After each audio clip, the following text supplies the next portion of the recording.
السلام عليكم ورحمة الله وبركاته. طبعا وصلنا في سلسلة مشاريعنا للمشروع الثالث، وراح نشتغل اليوم على المقطع السابع والأخير اللي هو Understanding HVAC Pipe Tags.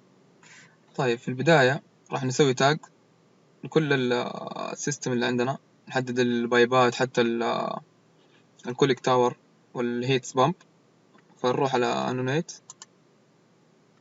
نختار تاج باي كاتيجوري، تمام، ونجي نحدد. إذا ضغطنا على كذا حيصير عندنا تحديد بهذه الطريقة.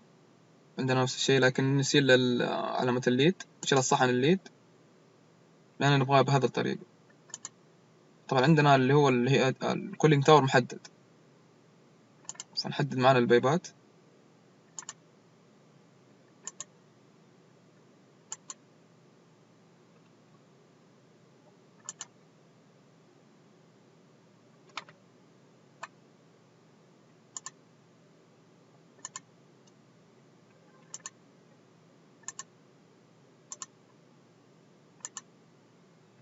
بهذا الشكل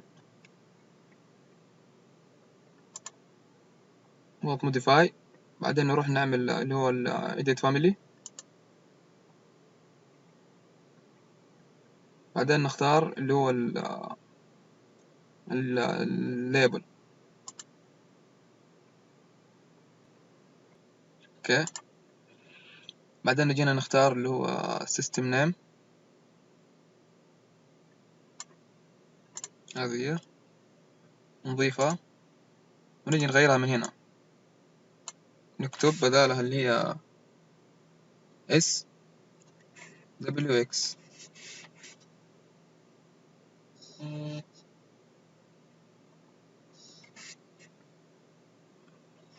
نضغط اوكي،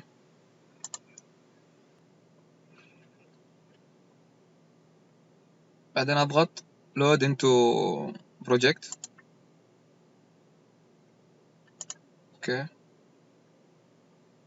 شو هنا معانا ظهرت مسميات اللي هو هنا condensing water supply، وهنا water return، كلها ظاهرة معانا عند كل البايبات لو نلاحظ هنا السبلاي وهذا الريتير. كذا نكون وصلنا لنهاية المقطع. السلام عليكم ورحمة الله وبركاته.